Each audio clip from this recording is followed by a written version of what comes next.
Informação especializada, influente e confiável. Podcast MIT Technology Review Brasil.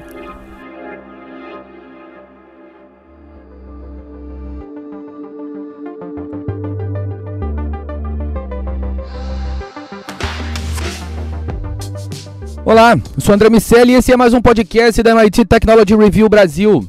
Hoje eu e Rafael Coimbra vamos falar sobre o Twitter. A rede social passa por tempos turbulentos desde o anúncio da intenção de compra por parte do Elon Musk, e os próximos meses vão ser fundamentais para a história, para o futuro da companhia. Vamos entender quais são os caminhos possíveis e as implicações para o mercado, até mesmo para a sociedade. Mas antes da gente começar, como sempre, eu quero lembrar que esse podcast é um oferecimento do SAIS Analytics, Softwares and Solutions, e também quero convidar você que nos ouve a fazer parte da nossa comunidade. Vai lá em www.mittechreview.com.br/assine.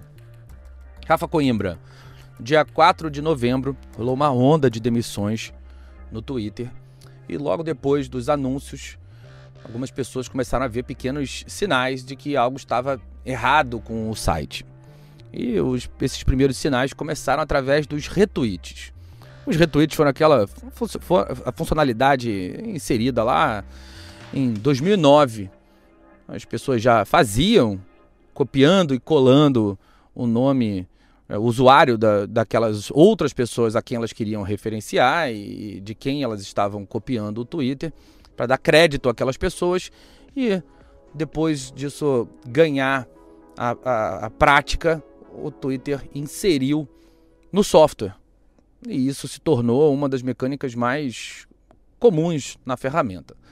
Naquela sexta-feira, alguns usuários que apertaram o botão de retweet viram que a ferramenta voltou para 2009.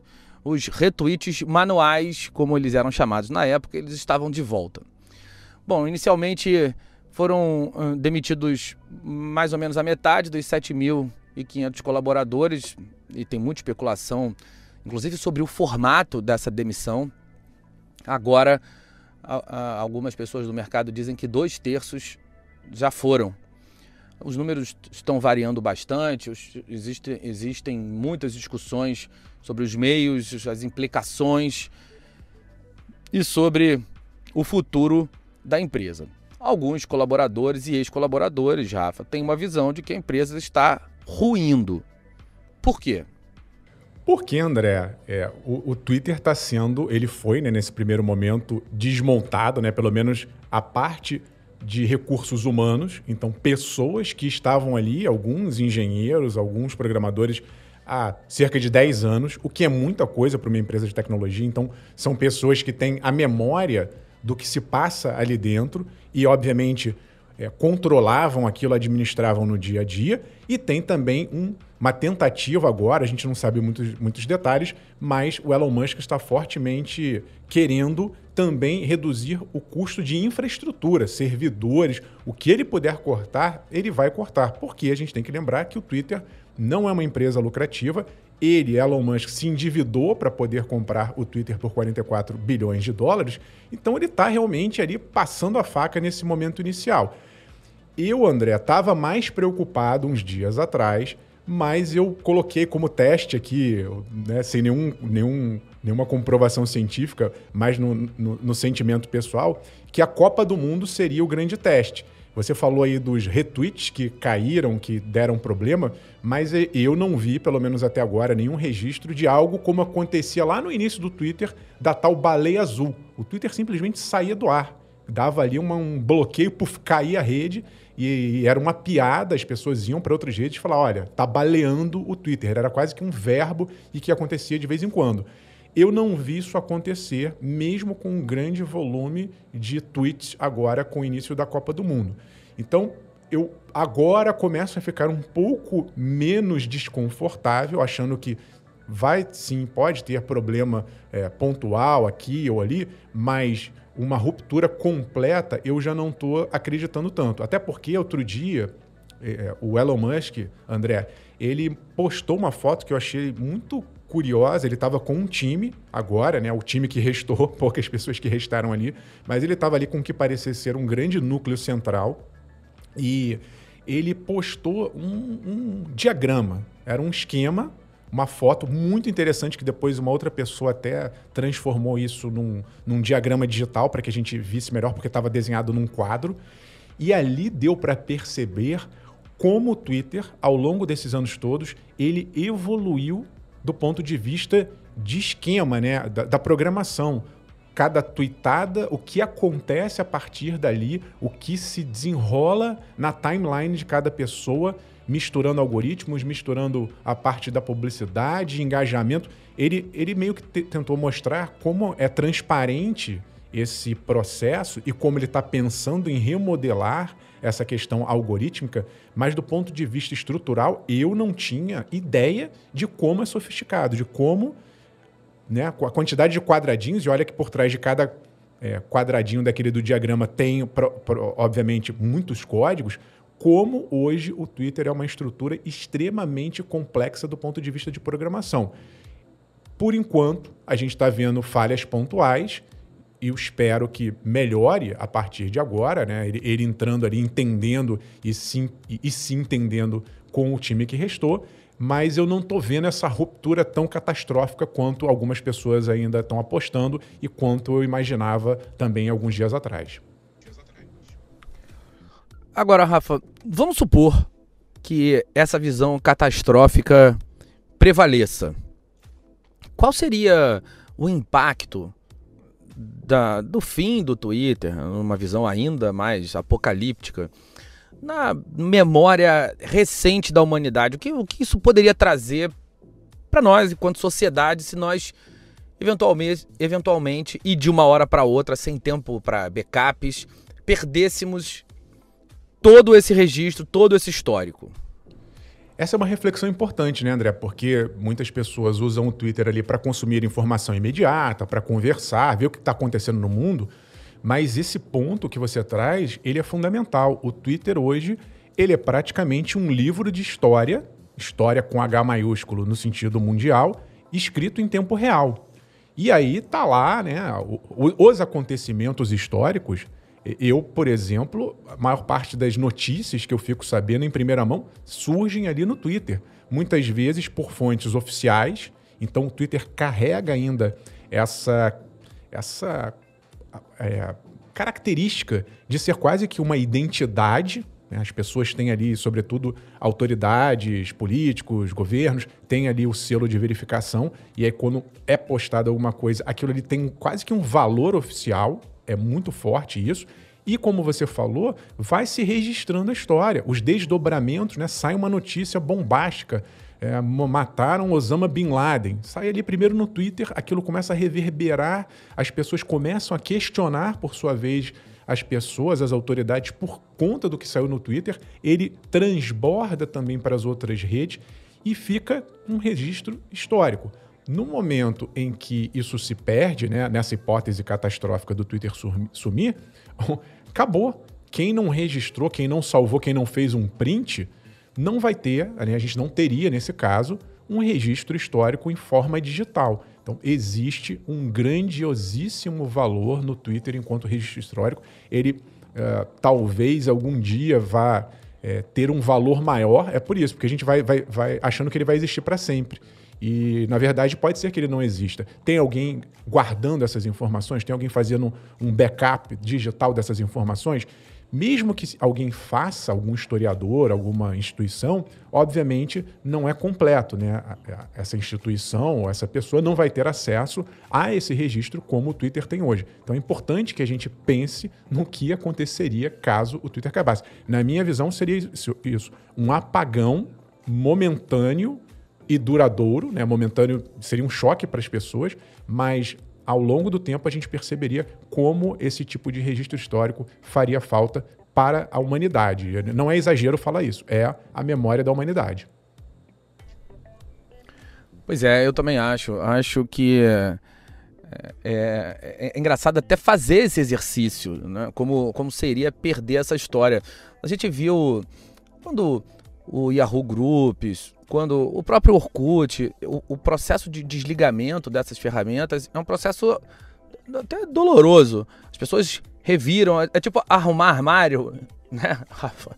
Você vai ali encontrando algumas coisas, vai vendo pessoas que não vê álbum de foto antiga, sabe? Você vai olhando e confrontando momentos pessoais e momentos, nesse caso, como você falou, momentos da história da humanidade que definitivamente tem muito valor por terem muitas versões. Ao contrário do que acontece na grande parte dos livros de história que nós temos, a gente tem aquela velha máxima da história contada pelos vencedores. E ali a gente tem muitas versões para as mesmas histórias, dá para criar opiniões de uma maneira muito, muito rica.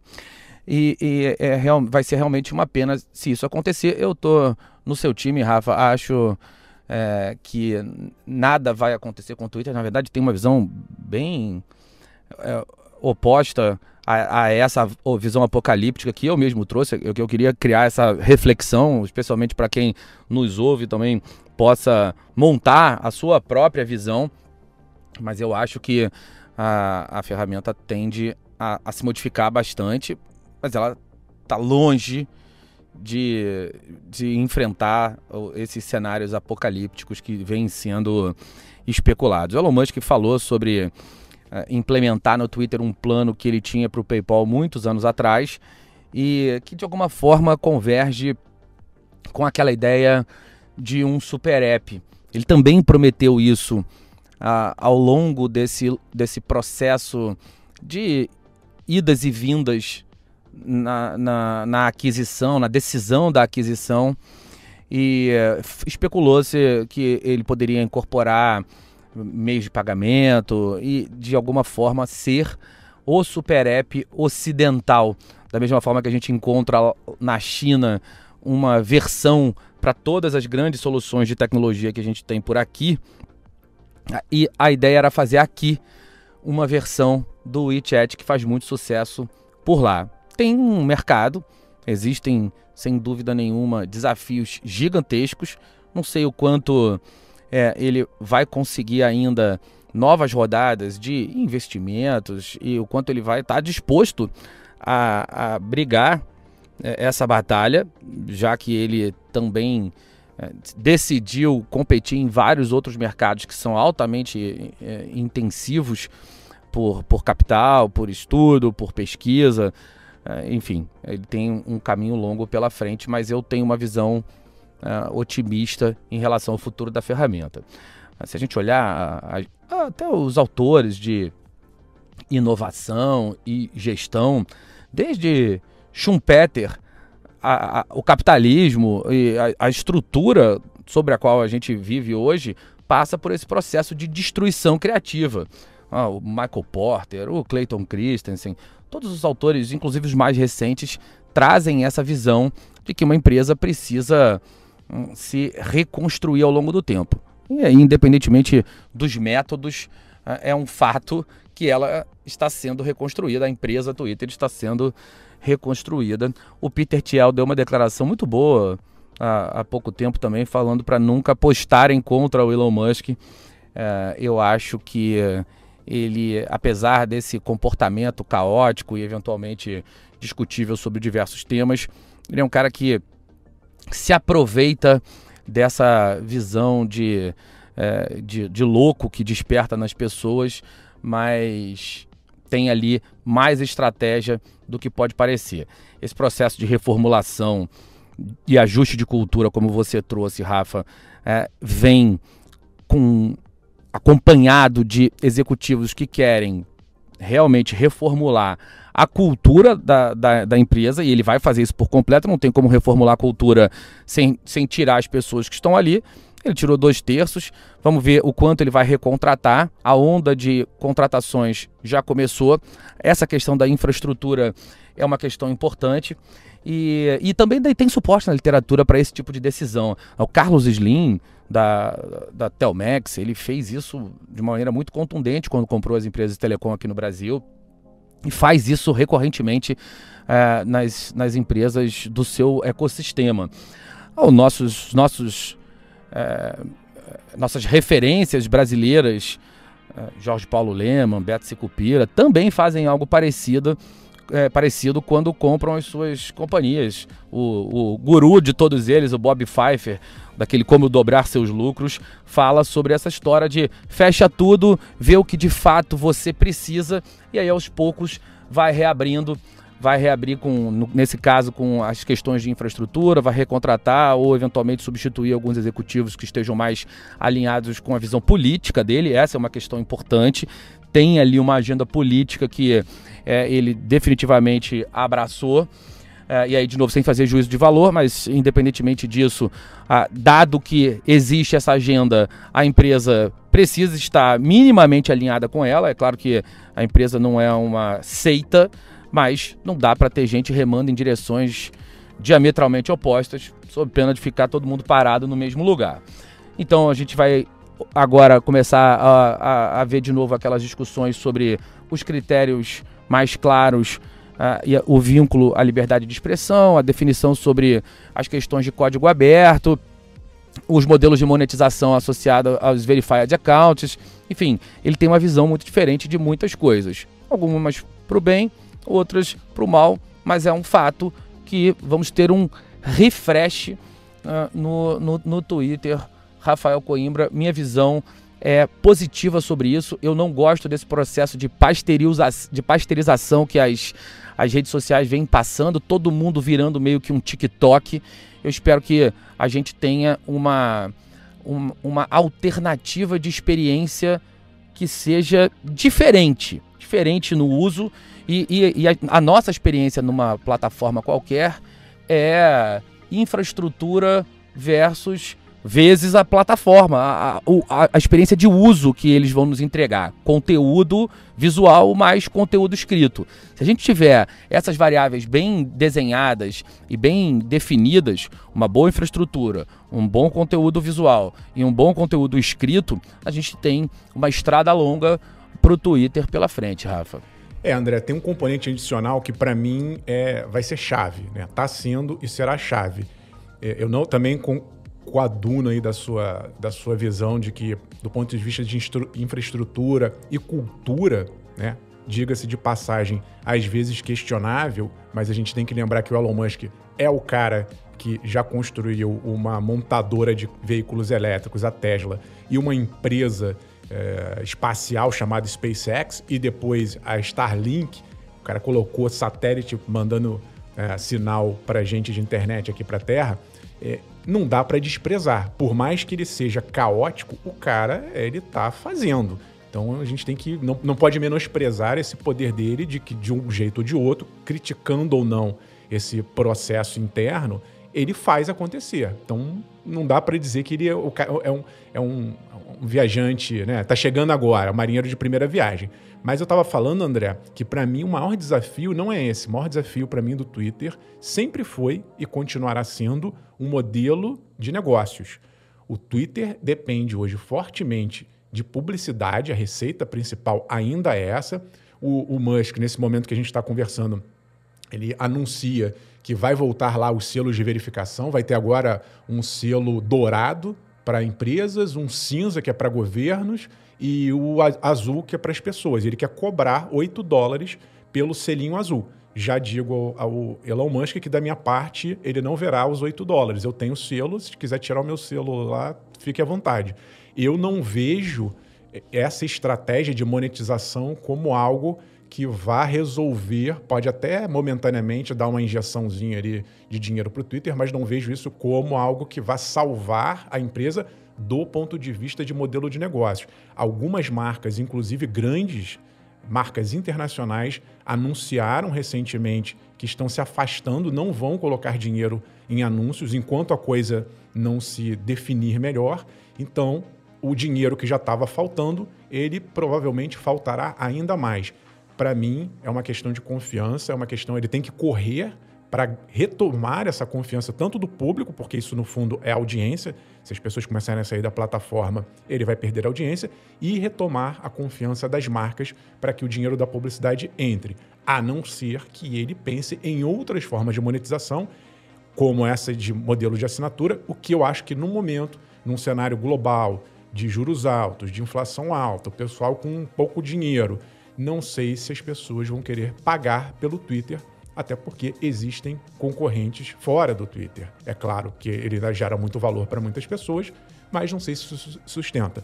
Se ele conseguir equilibrar as contas, pensar num modelo bom, aí sim eu vejo o futuro do Twitter mais azul do que está sendo nesse momento. Então, André, só para concluir, concordo contigo que eu não sou tão pessimista quanto a maioria, mas eu estou um pouquinho menos otimista que você. Ainda estou ali com um pezinho atrás, sobretudo na questão da grana.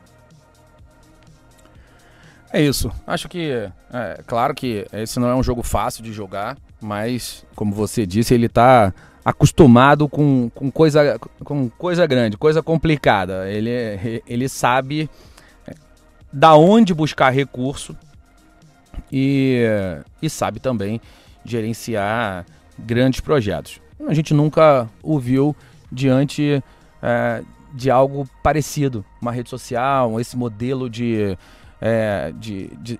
negócio mais associado ao Vale do Silício do que ao empreendedorismo de engenharia, que é aquele que ele está ali mais vinculado com Tesla e SpaceX, como você disse. Vai ser, de qualquer forma, interessante, Rafa Coimbra. Não vão faltar pautas para o nosso podcast aqui na MIT Technology Review e a gente segue acompanhando essa história. Bom, seguindo o nosso assunto sobre negócios e ecossistemas, nada mais apropriado, Rafa, da gente falar sobre as estratégias de valor, que é o nosso momento oferecido pela EY Parthenon. Vamos lá. Momento Estratégias de Valor. Momento Estratégias de Valor. Apresentado por EY Parthenon. Mais um episódio do nosso Momento Estratégia de Valor, apresentado pela EY Parthenon. A gente falou sobre ecossistemas de negócios, a gente explicou como é que as empresas que estão bem posicionadas em termos de inovação e eficiência usam esses ecossistemas para potencializarem os negócios, para se projetarem. A gente falou sobre a tecnologia nesse contexto. Enfim, foram vários insights compartilhados aqui ao longo das últimas semanas e eu faço convite, se você não ouviu, você perdeu algum momento estratégia de valor aqui no podcast da MIT Technology Review Brasil, faço o convite para que você procure os episódios anteriores para você acompanhar para e passo tudo o que a gente trouxe até aqui como insight. Essa nossa conversa com o Eduardo Tesch é muito recheada de insights e eu faço votos de que você, se perdeu algum episódio, volte aos episódios anteriores para ficar por dentro de tudo. E a gente vai agora fazer a conclusão do ciclo, né? Vamos colocar dessa maneira, fechar aqui esse ciclo sobre ecossistemas de negócios. E a gente sabe que a EY Parthenon auxilia as empresas nas jornadas para a criação de ecossistemas de negócios. Agora, como é que isso acontece? E aí, quero já trazer o Eduardo Tesch aqui para responder essa pergunta com um complemento, né? Como é que é a maturidade do mercado nesse tópico ecossistemas de negócios, dentro do que a EY Parthenon oferece para as empresas? Conta pra gente um pouco desse trabalho que é desenvolvido por vocês, Eduardo. Um pedaço importante do que a gente faz nessa jornada das empresas é ter essa discussão com as empresas sobre qual é a necessidade de negócios que a gente está tentando resolver, qual é o tamanho dessa oportunidade, e passar de forma sistemática por diferentes propostas de valor e modelo de negócio para entender se de fato esse é o melhor modelo a ser executado e quais seriam esses potenciais parceiros e modelo de engajamento. E aí, para além, enfim, do nosso conhecimento setorial e funcional sobre ecossistema, a gente desenvolveu ao longo do tempo um conjunto de ferramentas e técnicas analíticas para entender para onde diferentes indústrias estão caminhando no que diz respeito a ecossistemas. E esse é um ponto crucial. A gente tem uma base de dados contendo parcerias e transações dos últimos 20 anos e usando ferramentas avançadas de análise de dados, a gente conseguiu descobrir quais indústrias estão convergindo para quais indústrias e criando novos ecossistemas, porque a convergência de indústrias é um ponto importante na maior parte do ecossistema, e saber quem é seu competidor no futuro, se ele vem da sua indústria ou vem de uma indústria fora da sua, e se você tem oportunidade de fazer parceria com alguém de um domínio completamente diferente do seu para criar uma solução única para um usuário, é fundamental. Então, a gente ajuda, utilizando essas bases de dados, essas ferramentas analíticas, a enxergar para o futuro quais são as convergências e quais deveriam ser as discussões estratégicas ao redor de ecossistemas que você deveria ter. Bacana, é sempre muito importante contar com parceiros de primeira, né, de primeira linha, e esse é o caso, evidentemente, da EY Parthenon, que faz esse processo a 4 mãos com as empresas. É um verdadeiro mergulho, não é, em cada contexto, em cada mercado, em cada segmento, nas realidades de cada uma das empresas, para poder fazer o direcionamento correto. Então, muito interessante saber como esse processo funciona. E eu faço a recomendação, se você perdeu algum dos episódios anteriores do Momento Estratégia de Valor, corre nos episódios anteriores aqui do podcast da MIT Technology Review Brasil e acessa a EY Parthenon, trazendo toda semana um novo Momento Estratégia de Valor. A conversa, no entanto, não acaba aqui no podcast. Se você quer saber mais, quer mergulhar nos temas aqui relacionados a cada um desses tópicos, muito fácil. Vai lá no nosso site e procura Estratégia de Valor, é o tópico que está disponível para você acessar em mittechreview.com.br, sempre um conteúdo relacionado ao que a gente está discutindo aqui no podcast. Na semana que vem tem mais Momento Estratégia de Valor, apresentado pela EY Parthenon. Bom, esse foi o nosso Momento Estratégia de Valor, oferecido pela EY Parthenon. O que mais você precisa saber? E aí, Rafa Coimbra, seguindo o nosso rito semanal, me conta no que você vai ficar de olho. Estou de olho, André, num teste que a Uber está fazendo em algumas cidades lá do Piauí, Maranhão e Ceará. A Uber é uma parceria em que você vai poder, em algumas cidades nesses estados que eu citei, a pessoa vai poder chamar um Uber pelo WhatsApp. Então ela se inscreve ali num número e conversa com algum chatbot e cria-se ali uma interface. Não é um aplicativo, não é na linha do Super App que a gente conversou há pouco e temos um podcast específico sobre isso, mas é uma parceria. E é interessante, André, a gente analisar por que isso pode ou não funcionar. A gente está falando de cidades em locais que provavelmente não exista uma conexão de internet muito boa, internet móvel, em lugares onde as pessoas não necessariamente vão conseguir baixar aplicativos, né, o aplicativo da Uber, ou ter uma facilidade maior em lidar com um aplicativo de uma outra empresa, mas quando a gente olha para o WhatsApp, que está instalado em 99% dos celulares brasileiros, é uma interface que todo mundo conhece. É simples, você entra no WhatsApp e você conversa com as pessoas. Então, eu dei uma olhada em umas telas de teste, é realmente como se você estivesse pedindo para alguém chamar um táxi, né? Voltando aí no modelo antigo, só que ali com uma cara dentro do WhatsApp. Você está trocando ideia e alguém chega e manda um carro para você. Então, acho que é importante a gente observar isso, porque às vezes é uma solução simples que vai funcionar.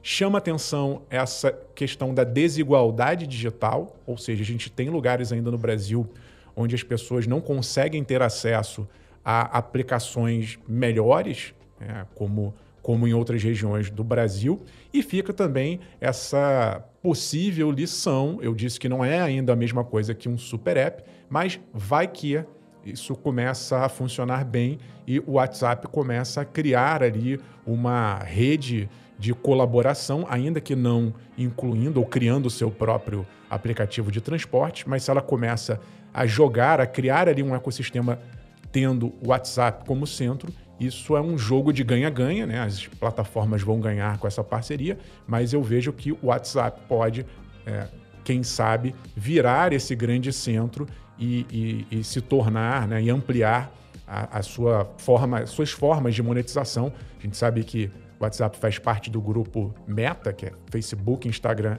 e WhatsApp, e tanto o Facebook quanto o Instagram também não estão lá faturando quanto gostariam. Então, talvez o WhatsApp, antes do metaverso, pode ser uma solução viável para que o grupo faça dinheiro de alguma forma aí num futuro mais curto.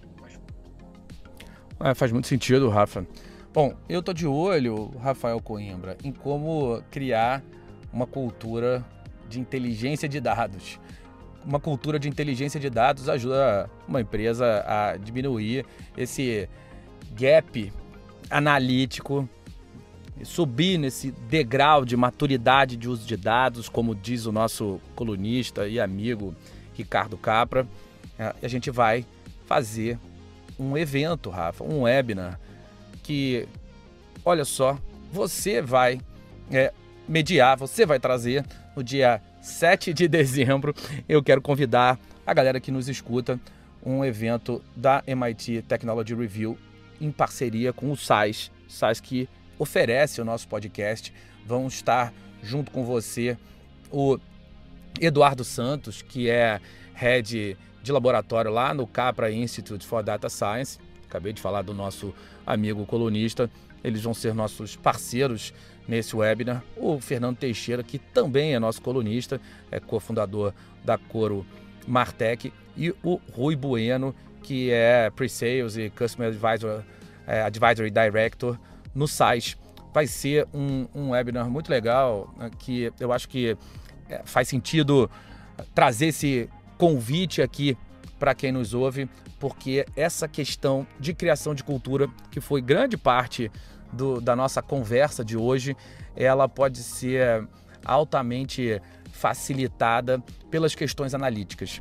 E a gente ainda faz muito pouco sobre isso aqui no Brasil. As organizações brasileiras têm andado, mas precisam amadurecer muito. A gente pôde se debruçar sobre esses dados no Innovative Workplaces. A gente conversou com muitas empresas quando fez o primeiro ciclo do Innovative Workplace, que foi entregue no dia 30 de junho desse ano, e agora está recomeçando. Quem nos ouve também pode fazer a sua inscrição no Innovative Workplaces 2023, que inclusive é de graça. A gente viu o quanto as empresas brasileiras ainda precisam evoluir nessa questão, a questão dos analíticos para tomada de decisões associadas à criação de cultura e gestão de pessoas. Tem muita coisa falada, mas muito pouca coisa realmente feita a respeito disso, de como criar essa inteligência, uma cultura de inteligência de dados, e a partir daí gerar benefícios e valor para toda a organização, e fazer com que cada colaborador entenda o quanto os dados podem de fato fazer parte do seu dia a dia e mudar a sua forma de trabalhar. É isso. Bom, eu quero convidar quem nos ouve também para entrar para a nossa comunidade lá em www.mittechreview.com.br/cine para ler nossa edição número 9, que já está lá, a edição da Coreomania. E, claro, todas as outras também estão lá, mas a nossa edição atual, nosso xodó, está disponível para os assinantes. Rafa Coimbra, Carlos Aros ainda está no estaleiro, já está de volta aqui com a gente, então me despeço de você. Semana que vem tem mais podcast. Grande abraço, meu amigo. Abraço, André Aros, que com certeza está nos ouvindo. Desejamos pronta recuperação. Semana que vem a gente se encontra aqui. Reforço, André, esse convite, esse time aí de feras que a Technology Review montou para esse webinar vai ser sensacional. Tô curioso aqui, empolgado, porque eu vou aprender com certeza muita coisa nesse dia. E convido o pessoal que se interessou pelo nosso papo do Twitter e está meio que torcendo o nariz para o Twitter, para dar uma olhada no nosso canal no YouTube. Tem lá um videozinho que eu explico quem são os concorrentes do Twitter, as redes que chegaram e estão fazendo sucesso. Uma delas eu não vou citar o nome por questões de trocadilho e o espírito da quinta série que habita em mim, mas dá para você participar com a gente da conversa lá e saber se você está testando essas novas redes ou não. Um abraço, André. É isso, meus amigos. Semana que vem tem mais podcast da MIT Technology Review Brasil pra gente falar sobre tecnologia, negócios e sociedade. Um grande abraço para todo mundo. Tchau, tchau. Você ouviu o podcast MIT Technology Review Brasil, apresentado por Tech Institute.